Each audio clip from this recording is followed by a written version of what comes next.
Okay, good evening, ma. You're welcome to the class. Please kindly drop a message in the chat box so I will know that you are here with me. And so we'll start immediately.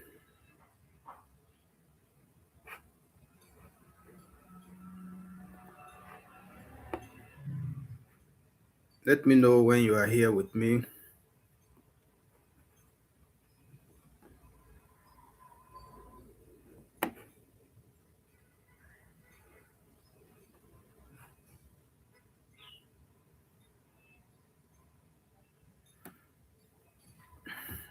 Okay, this is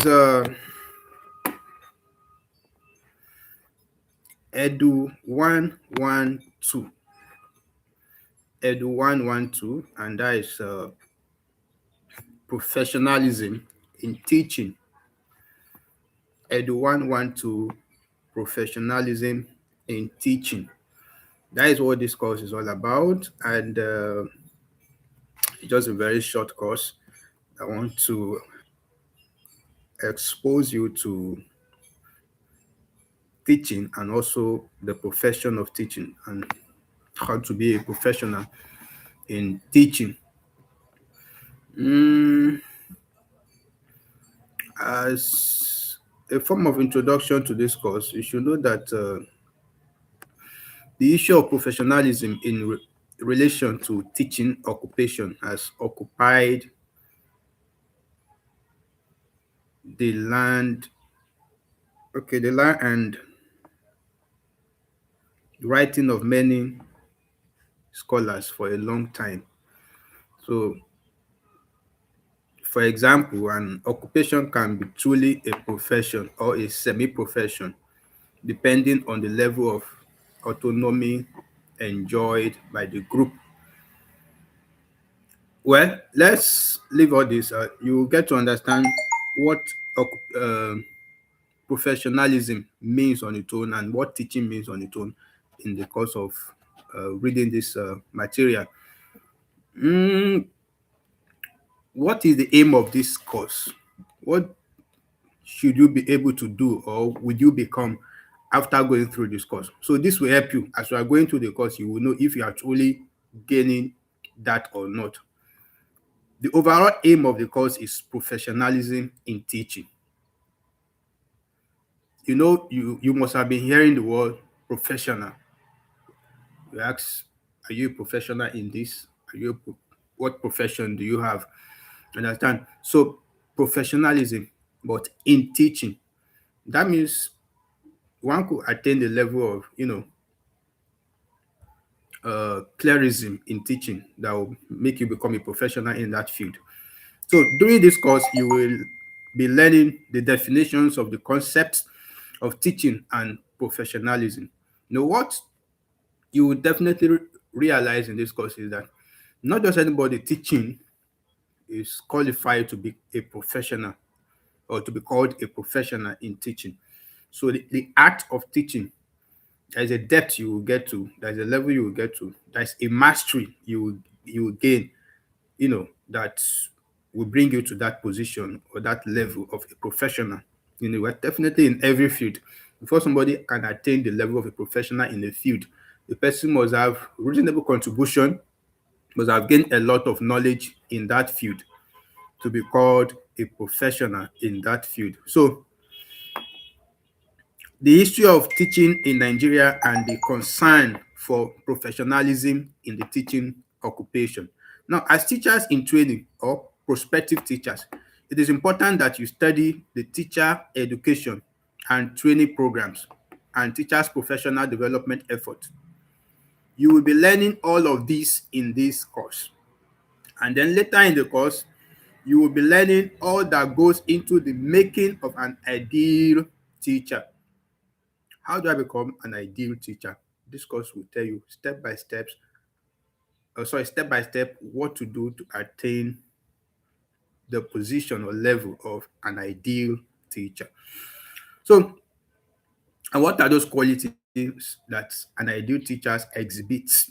We have the qualities of being a good teacher, the role of the teacher in the school, the teacher's self-development issues, and education of teacher educators, as well as the history, role, and functions of agencies like the Nigerian Union of Teachers, as NUT, the Old Student Associations, and the Parent Teachers Associations in relation to education. So you will learn all this in this course. And by the time you are done with this course, you will be a professional in the art of teaching. You will not just be somebody who can open the book and teach other people, but you will know the ethics, the code of conduct, the way a teacher should behave, what a teacher is expected to do, how to do this thing in the correct way so that you qualify to be called a professional. So when you are actually teaching in the place, people who are professionals will be able to quickly identify that this person is a professional teacher. Why? It's not because you are eloquent, it's not because probably your grammar is British or whatever, but because you've mastered the ethics, the code of conduct. So you are not just, you know, uh, behaving anyhow, just teaching anyhow. There are some things that you will display. There are some attributes you will display in a place that people that are professional in that field will be able to attest that you are a professional. What you just did now shows that's the true character of a teacher. So that is what this course is all about. This course, what it wants to bring out to you. Now, I'm not just going to be paying you for an exam. That is not the only thing you will learn here. You will truly learn the core of of each course you are doing. Why do I need to study this course? You will surely get to the bottom of that question in each uh, of the course that we'll be doing. So thank you. You're welcome, madam. And now that you are here, I think we can go straight to what we have. I'm just trying to do some introduction to wait for you. So in this course, we don't have much to do. It's a very short course, just 84 pages, and it contains some units, also divided into module. The first module in this course is module one, and all you'll be learning in that module one is concepts and issues in teaching. The concept of teaching and the issues in teaching. Under that, you'll be learning the learning of that module has been rationed into units. So unit one, you will learn the concept of teaching and professionalism. How does it look like? Then we'll move to unit two, which is history of teaching in Nigeria. Unit three, teaching as a profession. Unit four, professional growth of teachers. Unit five, educating the educators. This unit five is very interesting. Educating the educators. Fine. That is in unit six of mode one. These units are just small. They are very small. If you start going through them now, you see the information there are just small. They just cut them little by little. So unit six, professional studies, study programs for teachers. Unit seven, the teacher and the child.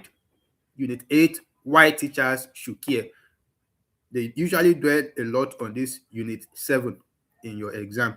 And then module two.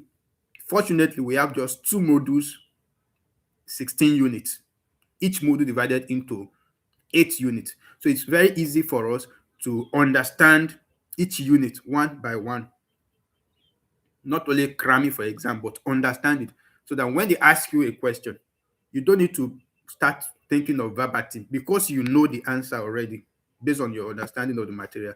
You'll be able to answer and attempt and get your A1. So the module two is the making of an ideal teacher. Now we've left off concept. We are now going to the real thing. How do we make an ideal teacher? That's what we'll be talking about. Qualities of an ideal teacher. What are the things expected to be possessed by somebody we can call an ideal teacher? What makes you an ideal teacher? Then we'll talk about the role of the teacher. Unit three will give us this body, that serves as a code of conduct regulator of the teachers, which we call the Nigerian Union of Teachers, NUT. Then we'll talk about the role of Parents Teachers Association. We know that's PTA. Probably you've just been hearing PTA before, and the primary and basic idea you just had was that probably just a meeting between parent and teacher. What really happens during the PTA? How should a proper PTA should be done? You will learn that here. Now, you need all these things because those are things you will later meet in your profession. So how to do them properly, you need to learn them. So by learning them here, and you go out there to exhibit them when you become a teacher, or probably you're a teacher already, and then you apply those knowledge, there will be a shift in the way you handle things from the way you've been handling it before. Or if you are just entering the field, if you are new in the field, there will be a difference in the way you will handle things from what an ordinary teacher that has not been through this process will handle things. So that is the idea of professionalism that we're talking about. You already know that we have a body called NUT, regulating teachers' behavior. You already know that PTA is not just a guardian of parent and this thing. What should be done there? How should a proper PTA be done? You will learn it. Then the Subject Teachers Association. You also know that we have something we call STA, Subject Teachers Association, and of course, Old Student Associations. You know that one already, but you will learn more about it. How should these things be formed? You will not just be hearing them superficially, like Old Student Association of this school. Also, what should really be done? So if you are to coordinate a group of Old Student Association now, and you say you are a teacher, and you don't even know what to do, you don't know how to coordinate the group, you don't know the activities that should really be the core of the events you'll be doing, then you are not a professional in teaching. So a professional in teaching will not only know how to open book and teach pupils or students, but will also know other things that involves around teaching, like code of conduct, NUT, like relationship with parents of the student, PTA, like subject teachers association, old student association, the status of teacher in Nigeria. How do people in Nigeria see teachers? What are the perceptions? What are the things they believe about teachers? You will learn it in this course. And the last thing is strategies for making teaching a profession. Now, it is very important for us to always scan the material before we start reading. That's the proper way of reading a material to understand it. Now, I already know that in this material, I'm expected to know how to handle PTA meeting. I'm expected to know what NUT, just from scanning. I've not even read though, but from this scanning now, I believe you're already seeing that there are quite a lot of things you are expected to know in this course, like qualities of an ideal teacher. So at the end of this course, I believe I should be able to exhibit professionally the qualities of an ideal teacher, or what actually makes someone an ideal teacher. I should be able to know by the end of this course. So that is the importance of scanning the material. You might have been doing it wrongly before, but this is the right way. No matter, even if the material is 300 pages, first of all, take your time to scan it through the table of contents and any other provisions you have before diving into reading. So, of course, this course is having TMA and it has examination. It has both TMA and examination. So let's leave all that and quickly go to the main thing we have today. But before we go deeply, I would like to use a question as an icebreaker so that you will engage and probably I'll know you are here with me. May I ask you, what do you know about teaching? You just type, this is the only medium of communication. You type. Sometimes I may move you to Zoom when the topic we're having that day will require us to, you know, maybe have deep conversation. So it's not every time we will likely use YouTube. Sometimes I will move you to Zoom meeting so that we can converse and, dwell on this together. But let me ask you, what's your own idea of teaching? What do you know about teaching? Just type it. Just type anything you know about teaching. Okay, teaching is this. Just could be just a short sentence in your own words. What do you understand about teaching before now? There are two questions I'm going to ask you. What do you understand about teaching, and what do you understand about professionalism? Thank you. The act of imparting knowledge to pupils. Okay, thank you. That is a good one.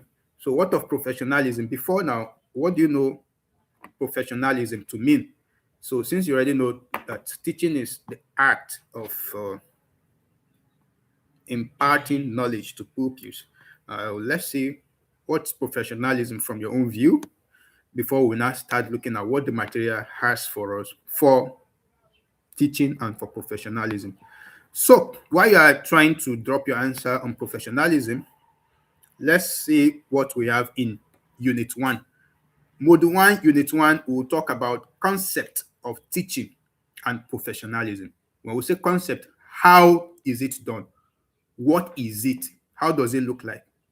Concept of teaching and professionalism. Before we also move on, I want to ask, because we have three solid words in the unit topic or title that we want to treat. We have the word concept, the word teaching, and the word professionalism. Well, I've asked you the meaning of teaching, and you've dropped something valuable.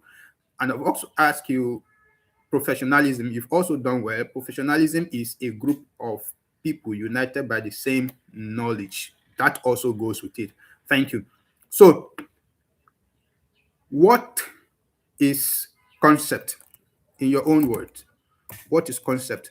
You know, you need to know all these things because these are the things you will eventually find yourself using as a teacher. You will find yourself teaching students or pupils concept. So if you don't have grand understanding of what the word concept means right from beginning now, it will be very hard. So if you don't know it before, you probably check your dictionary now or do a research on it as quick as possible to know, okay, what if they ask me tomorrow that what is a concept? What will I say? Well, fine, you said a concept is an idea. That's also not bad. The idea of teaching and professionalism. So, in other words, we could rephrase the unit title or topic to become ideas or the idea of teaching and professionalism. All right, thank you. So let's go to something serious. So that's the title of this unit. And of course, we'll be checking some things in the units like professionalism on its own, then the characters of a professional, or of a profession, the characters of a profession, and the concept of teaching, and also professionalism. Now let's read the introduction. We'll be doing something very serious in the course of this reading. It's not just going to be teaching. We'll also read. We are going to read line by line for the sake of exam, while we will also explain. So reading line by line is our first attempt of digesting each material. There's a tendency that we'll go through each material like two times before exam, especially those of them that are not bulky. We have a tendency of going through them two times before the exam. The first time like this is going to be fast. We are going to be getting ideas, understanding it superficially.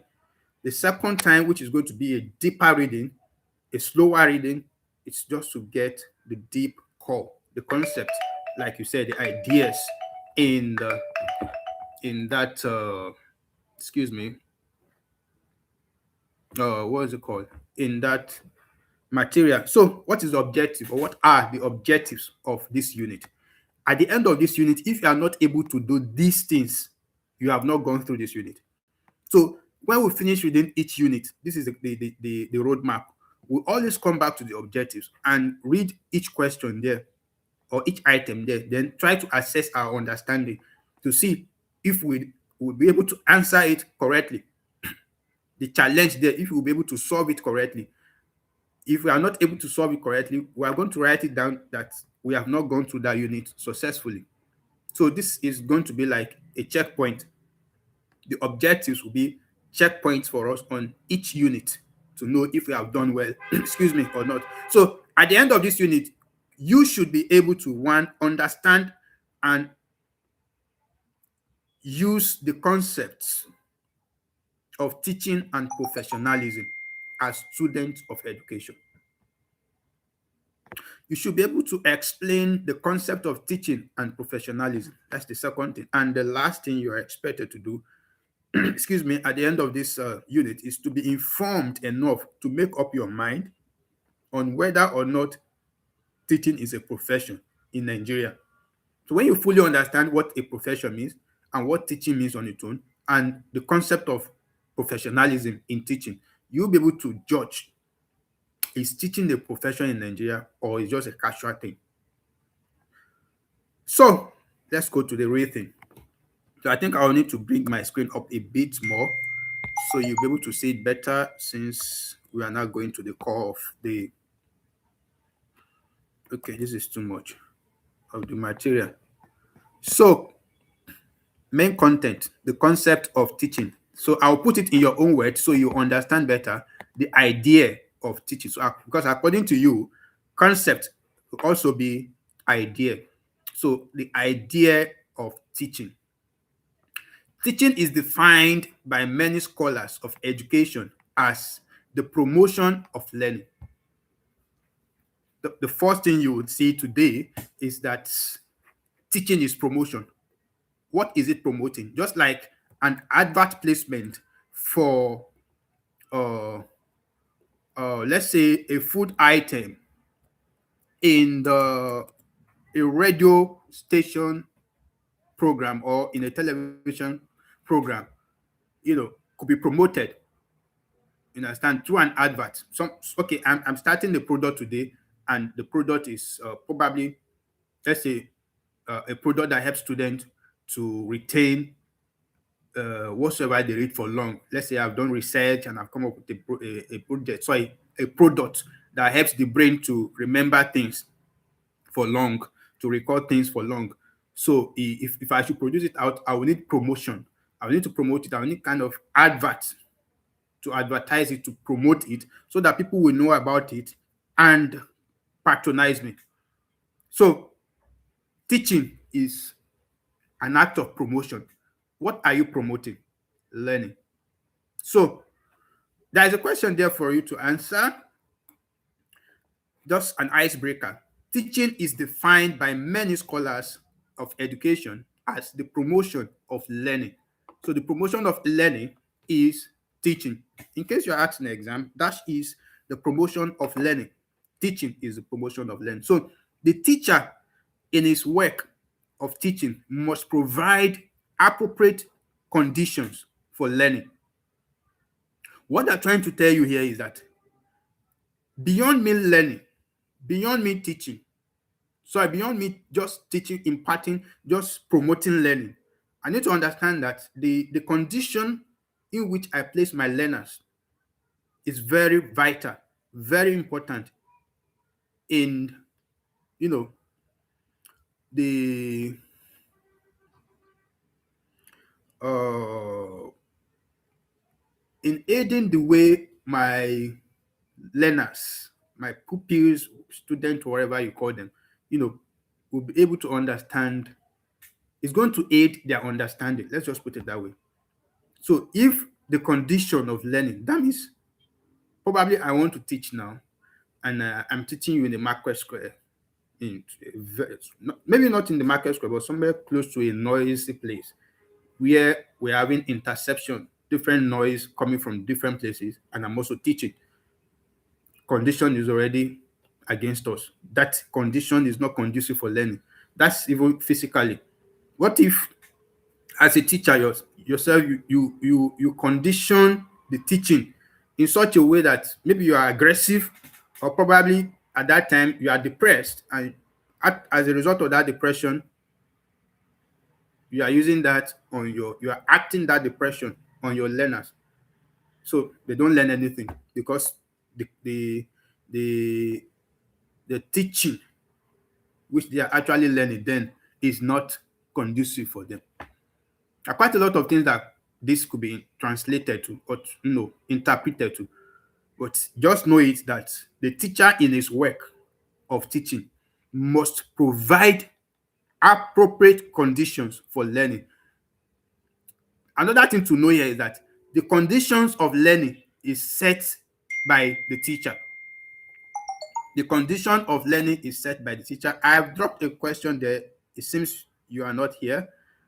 I have not seen your answer. Dash is defined by many scholars of education as the promotion of learning. You need to answer that. It's an icebreaker. Okay. So the teacher in his work of teaching must provide appropriate conditions for learning. So some others define teaching as helping other people to learn. So another definition we have for teaching is that teaching is helping others to learn, helping other people to learn, helping other people to learn. Teaching. Teaching is the promotion of learning. The teacher must provide appropriate conditions for learning. Then teaching could also be seen as helping other people to learn. I believe we are making progress.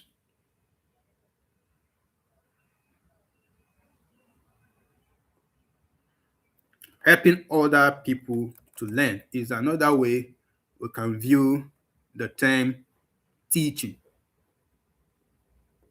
Is another way we can view the term teaching.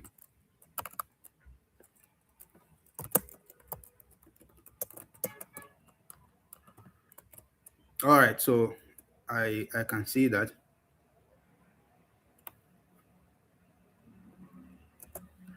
All right, I also have another question there. Don't mind this one that is here. Okay. So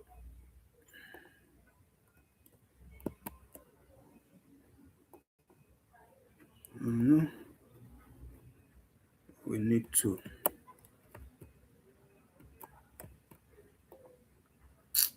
What's all this?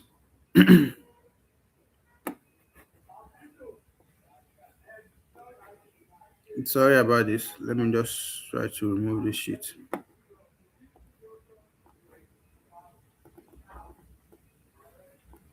What is this one now?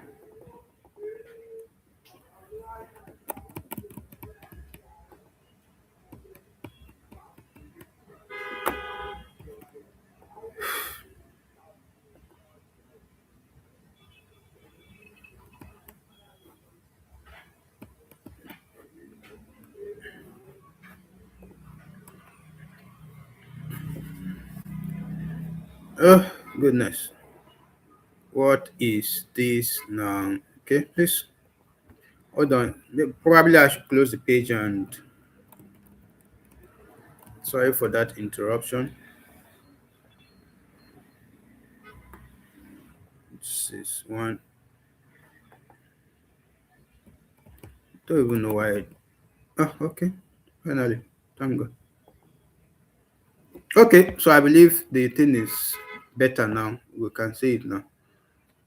So, helping other people to learn is teaching. Now, let's read further. Teaching is the act of imparting knowledge. I was about to correct you the other time about two things. When I asked you earlier about the definition of teaching, you used the word act.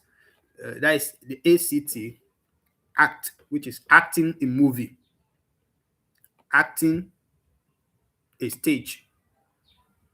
And also, the impact you use is to impart. And that impart is a kind of you transmitting some ordinance, the type of impartation they do in the church where the pastor, lay hands on you and imparts something into you. So there are two different things there. So the one we use in teaching, you are impacting. That is CTING, and is an act. We have two things in the world now. We have act, we have science. So teaching is an act of impacting knowledge. So it's very important to know that. So teaching is an act or is the act of impacting knowledge. It is knowing what to teach the learners and ways of impacting the knowledge in the most effective way possible. Now you can see the two difference, the difference between the two now. You see the way they use the impact now, the one with RT. It is knowing what to teach the learners and ways of imparting the knowledge in the most effective way possible. Okay, so we have so many things we've talked about this guy called teaching now. This guy is a promotion of learning. This guy, the teacher must look for a conducive and appropriate condition, to give out this guy called teaching. We've also talked about it as helping other people to learn. We've talked about this same guy called teaching, to be imparting knowledge. And now we'll also say that this guy teaching is known as the act of knowing what to teach learners and the ways of imparting that knowledge, the most effective way of imparting that knowledge into them. So teaching is also is also that important act that built up the society by the way it is done. An important act that built up the society. This guy teaching also built up society by the way it is done. So the area in which it is conducted and its cumulative effect on the life of the society. Now, teaching is a process of inducing learning. That's another point on this guy called teaching. Teaching is a process of inducing learning. It is guiding someone to behave in a given or certain manner beneficial to himself and to the society. Guiding someone to behave. Guiding someone to behave. Guiding someone to behave in a given or certain manner that is having benefit of two sides. The benefit to the person behaving it and the society where the person is behaving it. So that is another thing to know about teaching. We're just looking at this guy. When we say concept, like you said, idea, we're trying to get an idea of what this guy is. This guy called teaching. What is it all about? That's what we're trying to get now. And we've talked about quite a lot of things. We've seen ideas about this guy, different forms, different things this guy could be. So it is essentially a system of interaction involving the teacher, the learner, and the learning materials. So if you are going to look at it in the form of summary of all these things that these guys have said, it's an act of promoting learning. You understand? Like somebody said, another person said it's a way of helping other people to learn. We've talked about quite a lot of things. It's a way of shaping people's behavior to an acceptable manner that will be beneficial to them and to the society. So we've said quite a lot of things about this guy. But if we look at this guy generally, we can say that it is a system of interaction. Of course, during the process of teaching, there is an interaction going on between two sets of people, the teacher, the learners. But there's something also going there. There is something also participating in that process. The process is not complete if you don't look at the medium of learning that you are using. What material are you using to teach? What material are you using to teach? So in the circle or in the triangle of teaching, this guy called teaching, three important things or entities you need to understand that are partakers in the process. One is the teacher, the second one is the learner, and the third one is the content or material, the learning material. So we can show that relationship, that interaction, we can show it using a triangle. There's a triangle we can use, and in this triangle, if you study it, this triangle says the teacher on top, the learner, and the content here below. Now, let's look at this relationship. What it means is the teacher has access to both the material and the learner. The learner has access to both the teacher and the material. So both the teacher and the learner could access the material. So if that is why you see in the primary school section, they will have the teacher's textbooks and the student or pupils textbooks. So there will be a way they have written the one of teacher more detailed, and that of the pupil, a bit more less complex. So both learner and teacher, they both have excuse me, they both have access to the material being used in the process of that learning. So let's read what they have here. So that is just the explanation of that triangle. Don't forget the definition of learning that brought us to triangle. The one that said learning is essentially a process of what which involves interaction between the teacher, the learner, and the learning material. So here it is possible for let me read this. Here it is possible for the teacher to interact with the learner and the materials at the same time, while the learner too can interact with both the teacher and the materials. Now let us go on to see what professionalism means. We've understood what teaching is by now. From the concept of teaching given us above, the different concepts, different ideas given to us about teaching, it is very, very clear or obvious now that we should know what teaching is all about, what it means.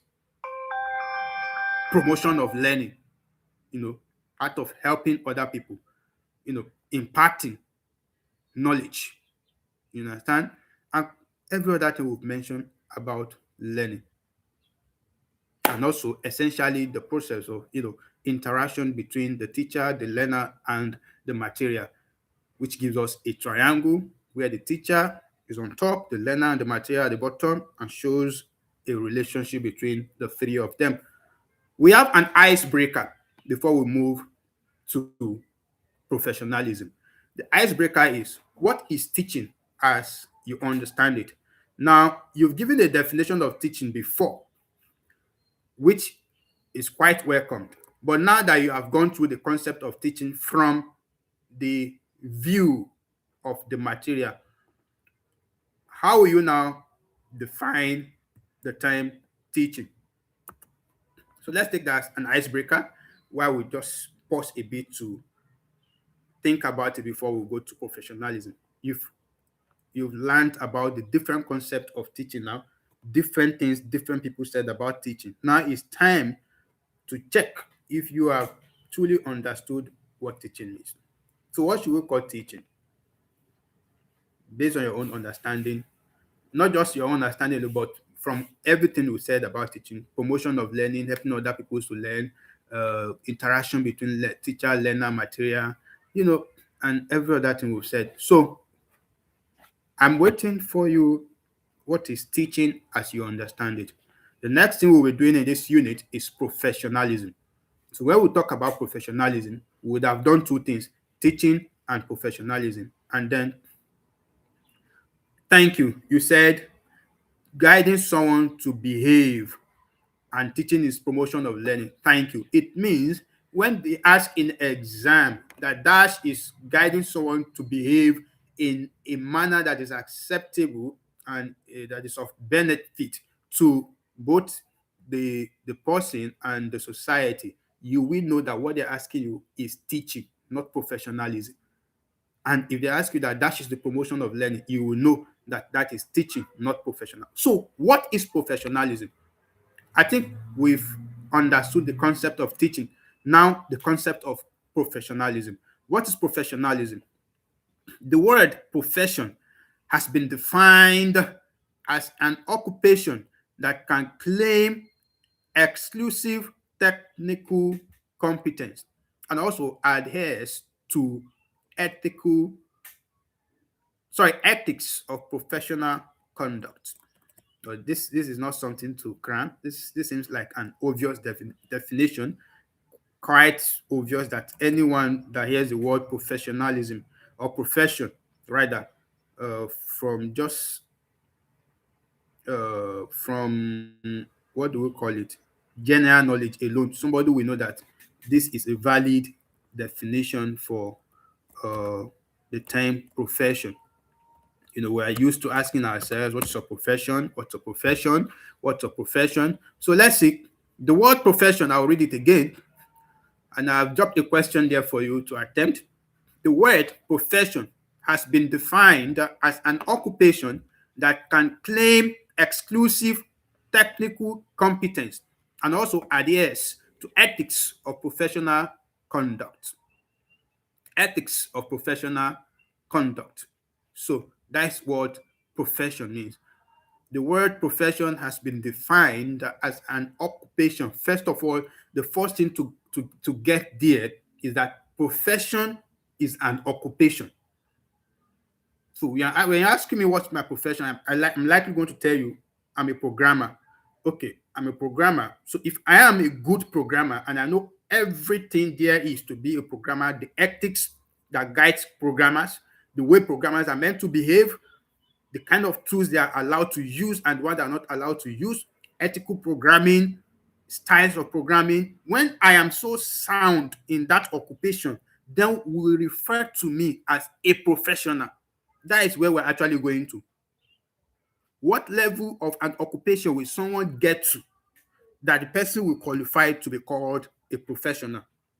So, profession is an occupation that can claim exclusive technical competence and also adheres to ethics of professional conduct.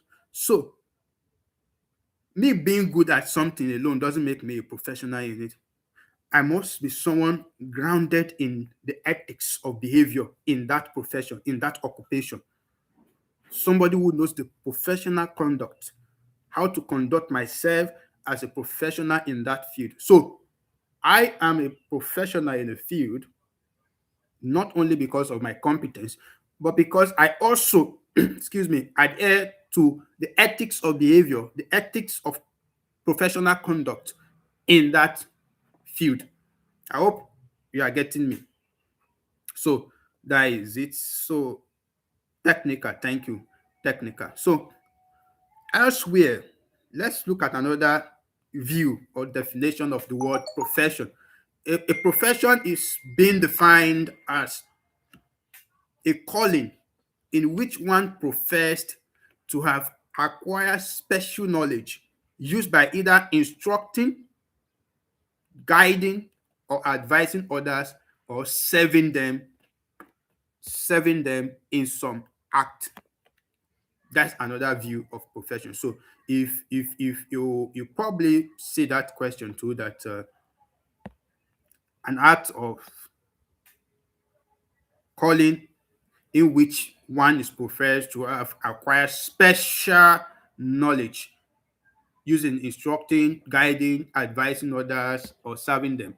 That is known as profession too. That is also profession. That is profession. So, what are examples of professionals? When we talk about professionals, we'll talk about lawyers, doctors, engineers, accountants, architects, and quantity surveyors, and so on and so forth. We have quite a lot of professional bodies that we can refer to as professionals. So those are just examples. Lawyers, doctor, engineers, accountant. And so when you say something like this in the exam, that the following are examples of dash. Or if you ask that lawyers, doctors, engineers, accountants, architects, and quantity surveyors are referred to as dash, they are known as professionals. Professionals. All right. So these are professions that have quality control measures and compulsory registration of their members. You can't qualify for a professional in this field without license, without registration. You must have been registered. Just like nursing too. You can't tell me you are a nurse without a nursing license. So you see, those are bodies that requires quality control through some registrations or kind of licensing before you even get close to being called a professional in that field. So we've done two things. We've done the concept of learning and the concept of professionalism. Who is a profession? Sorry, what is a profession? We've talked about that in two versions. The first version of profession, of the word profession we talked about, is the idea of an occupation that has exclusive technical competence and adheres to ethical professional conduct. That has exclusive technical competence and also adheres to ethical professional conduct or ethics of professional conduct.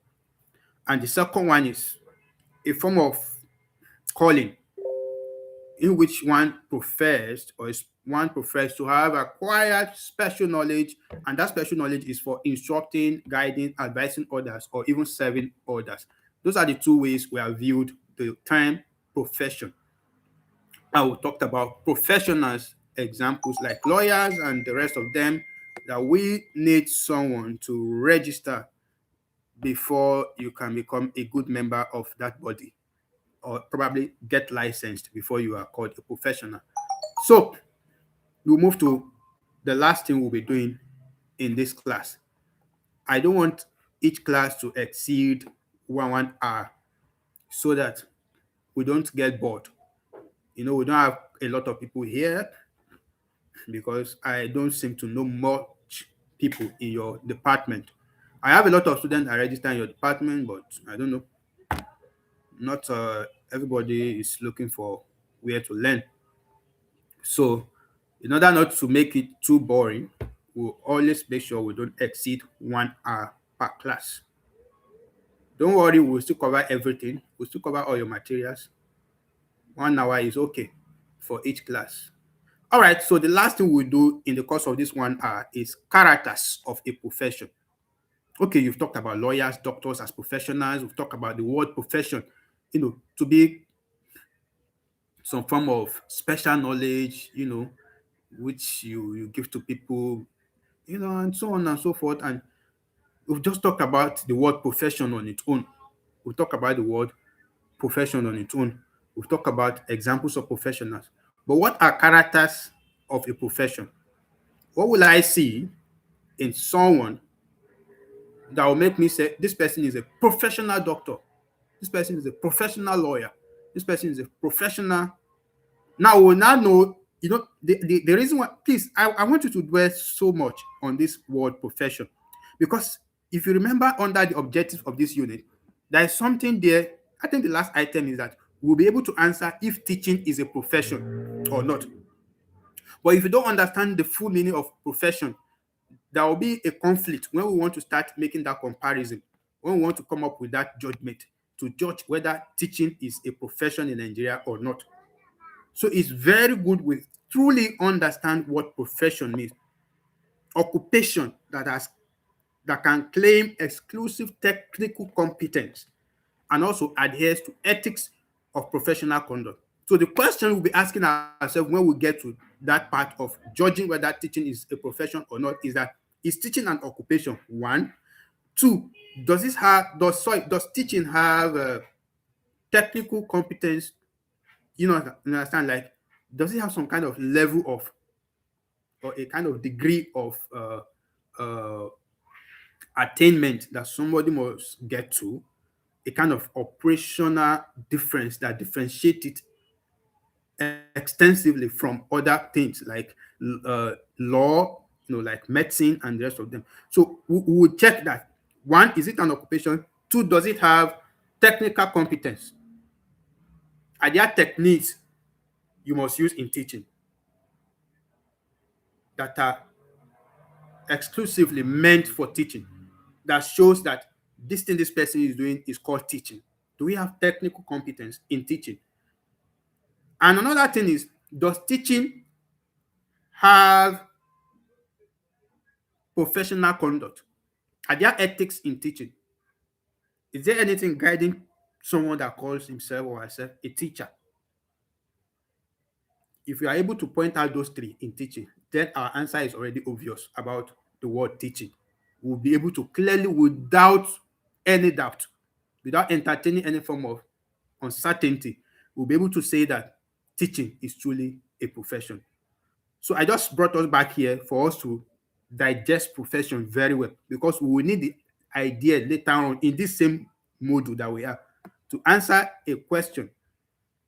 So in order to guide our judgment, our conclusion very well, we need to understand profession on its own. Occupation that has exclusive technical competence and follows professional conduct, ethics of professional conduct. So that is that. So let's quickly go through the characters, and we're likely going to call it a day. Let's go to the characters and we'll call it a day. So, characteristics of a profession. A true profession must have the following characters.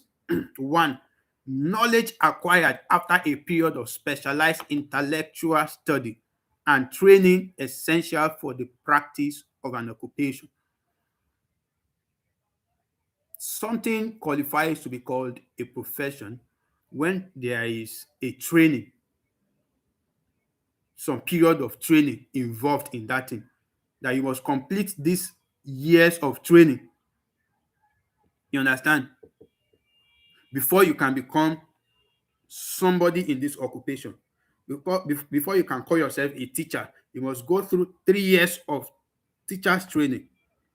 So if there is something like that, then that thing is a profession. The reason why they are teaching you these characters of profession is so that when you get to the part where you are to judge or answer whether teaching is a profession or not, each of these points will guide you if you find them occurring or visible in the act of teaching. Then, without any argument, teaching will qualify to be called a profession. So, does teaching have a period of specialized training that you must give people, intellectual study that anybody who wants to venture into it, or can anybody just wake up and become a teacher and start teaching? So we are going to check that. Another thing is that another character of a profession, what qualifies an occupation or anything to be called a profession, is that it has control entry into the occupation. That occupation must have controlled entry. What does that mean?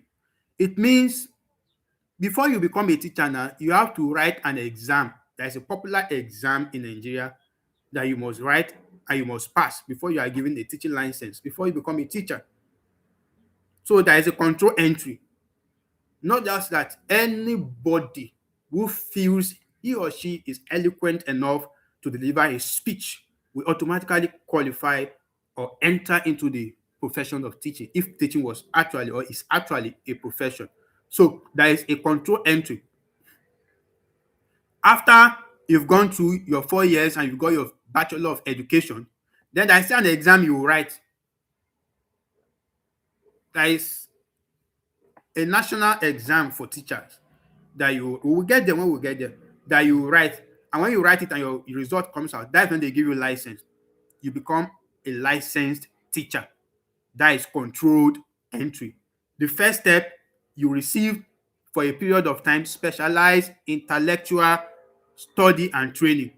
Then you are now eligible for entrance.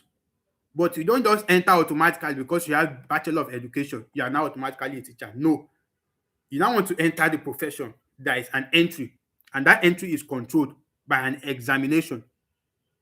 So another thing that will qualify something or an occupation to become a profession is that a code of conduct to guide the behavior of the members of that profession.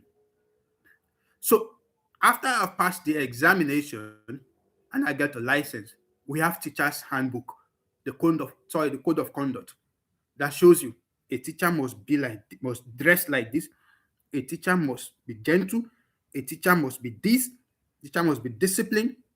That code of conduct is what now you are now into the profession, but you have something guiding you. So I am now a licensed teacher doesn't mean I can misbehave anyhow I like.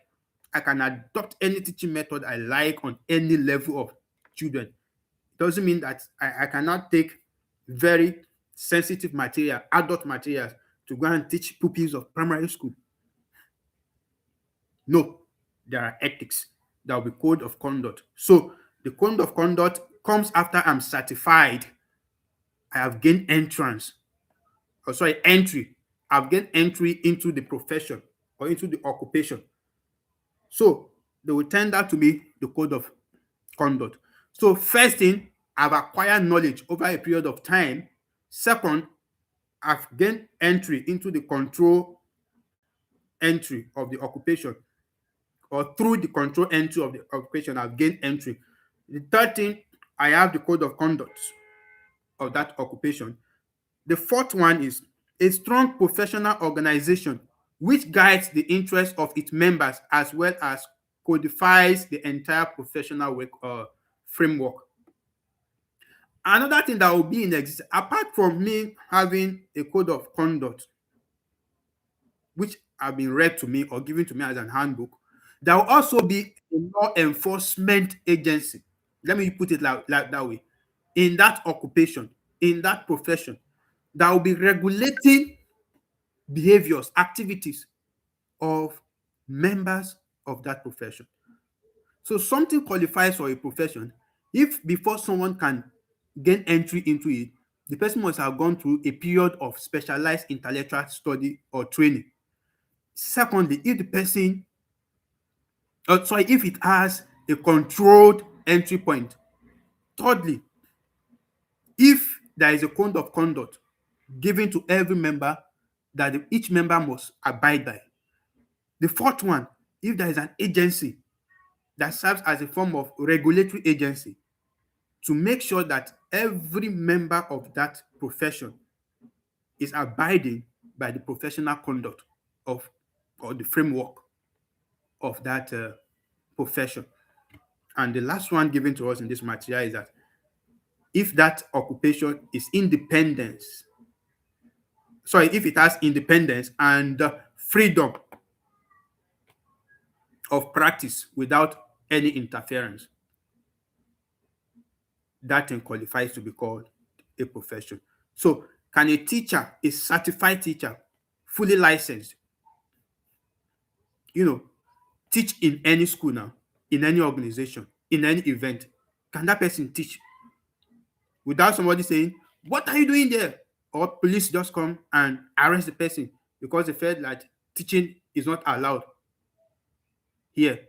You understand? No, no.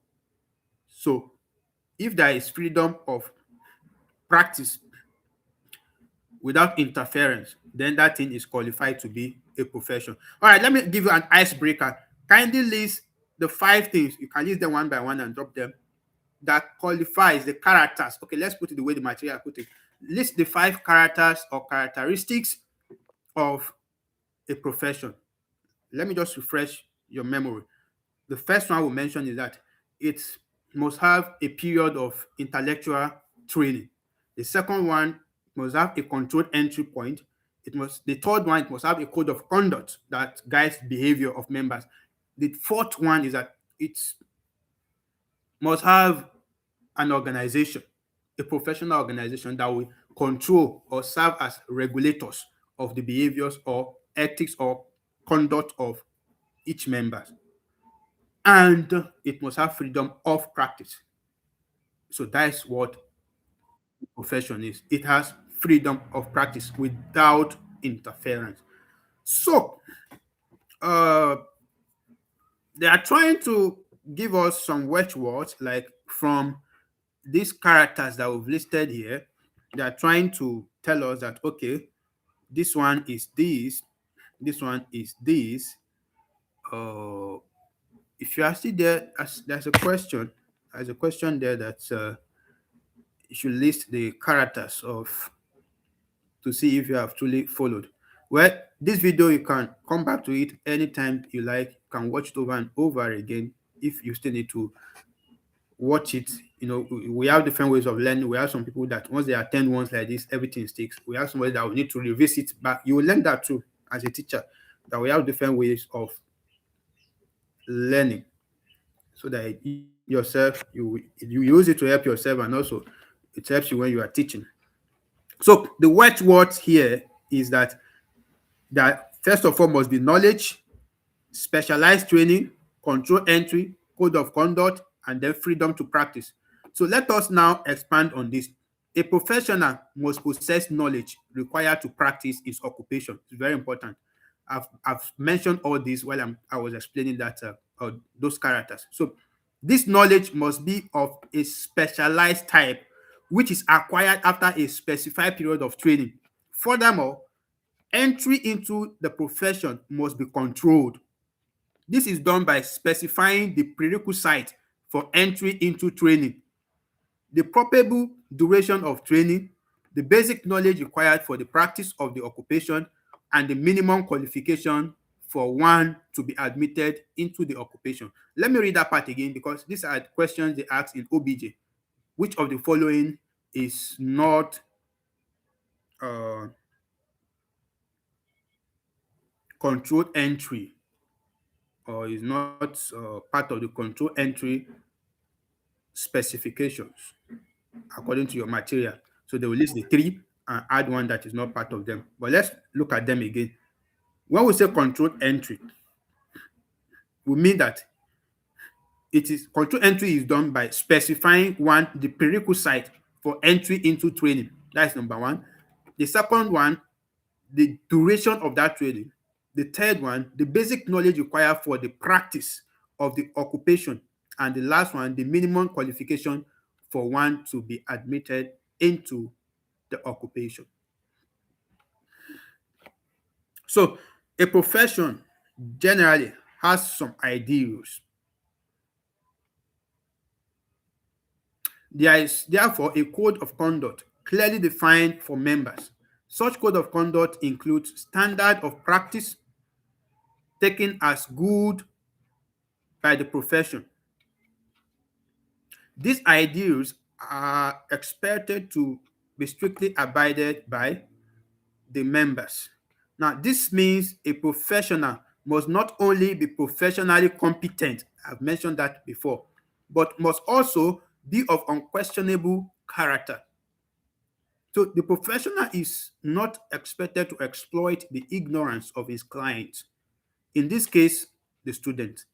So, but to use his knowledge to benefit them in the practice of his occupation.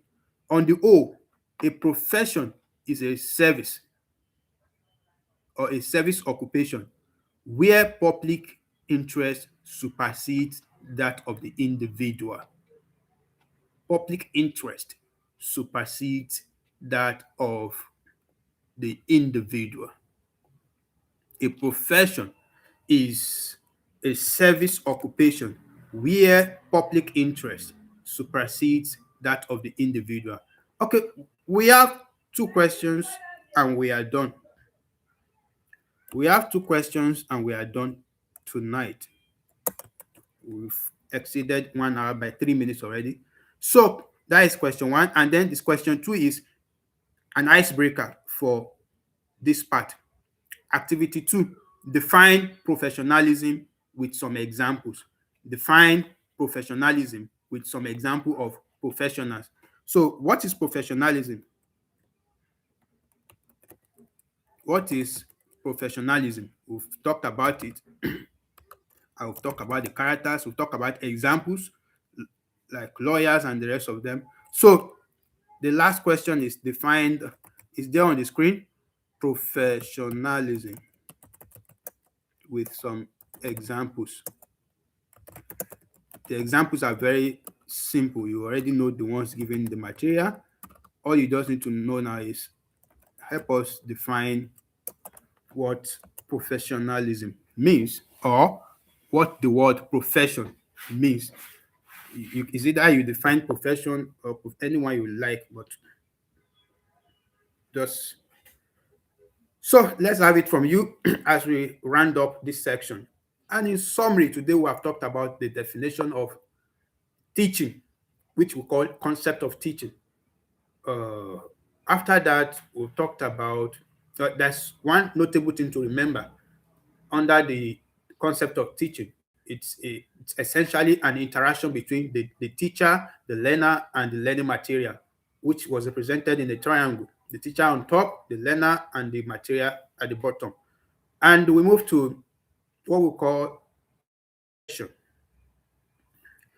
Uh, Profession. In profession, we talked about the two sides or two views of defining it. The first one talked about, you know, an occupation. Understand? An occupation, has some level of technical competence. You understand? And follow some ethical guidance or code of conduct rather. And the other view that we mentioned on profession, and that moved us to what we call the characters of professionalism, or the characters of a profession. And under the characters of a profession, we've talked about five of them. One is you must have knowledge, which you must have gained over a period of time, a specified period of time. A profession must have a controlled entry. It must have a code of conduct. It must have a regulatory body, a professional organization that will regulate the behavior of the members. And what was the last thing we talked about on a profession? The last point. All right, I think you are following. So let's check the last point: independence, or what we call freedom of practice without interference. So that's all we've done tonight or this evening. When we resume class next week, Monday, or sorry, Tuesday, we'll talk about the next thing, which is from this page 16 of the material. All right, thank you for your time. Thank you for attending. We'll bring the class to an end now. Today, GSC 102 is not in your own timetable because it's a general course and the time has already been fixed for 9 p.m. every Tuesday.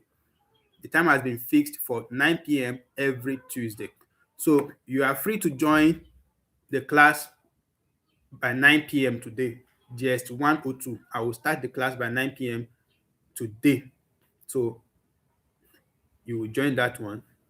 It's a general class. You have a lot of people that will join that one. All right. Do have a wonderful day. Enjoy the rest of your day. See you by 9 p.m. Thank you.